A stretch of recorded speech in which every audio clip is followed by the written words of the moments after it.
On the warm evening of July 11, 2020, Emily Lawson, a spirited young woman known for her love of kayaking, set out on Crystal Lake. She posted a few cheerful photos on Instagram, her kayak against a glowing sunset. When she didn't return home by nightfall, her friends grew worried.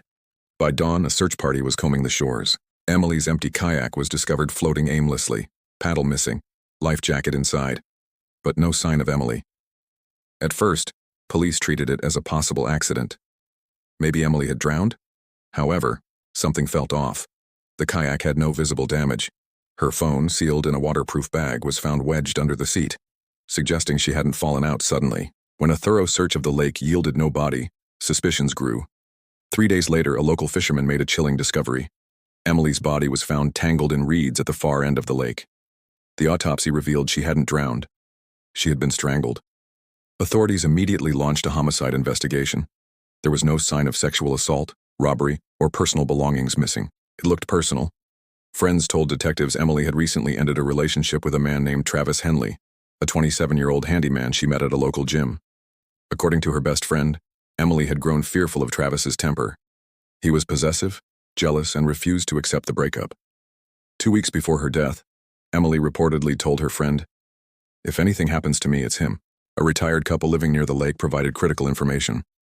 On the evening Emily disappeared, they noticed a dark green pickup truck parked oddly near the lake entrance, at a spot not usually used for parking. They remembered seeing a tall man matching Travis's description loitering nearby. Security cameras from nearby cabins confirmed a green pickup was in the area during the window of time Emily vanished. When questioned, Travis claimed he hadn't seen Emily in weeks, but inconsistencies quickly unraveled his story. Phone records showed Travis' cell pinged near Crystal Lake at the exact time of Emily's kayaking trip. Moreover, scratches on his arms, which he claimed were from yard work, appeared fresh and suspicious. Finally, fibers matching Emily's clothing were found in the bed of his truck. Under mounting pressure, Travis confessed. He had seen Emily's kayak post and impulsively decided to confront her at the lake. When she rejected his pleas to reconcile, he snapped.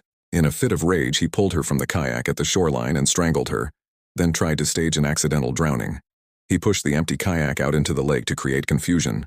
At his trial, Travis showed little emotion. The prosecution emphasized his controlling behavior and chilling lack of remorse. In March 2021, Travis Henley was convicted of second-degree murder and tampering with evidence.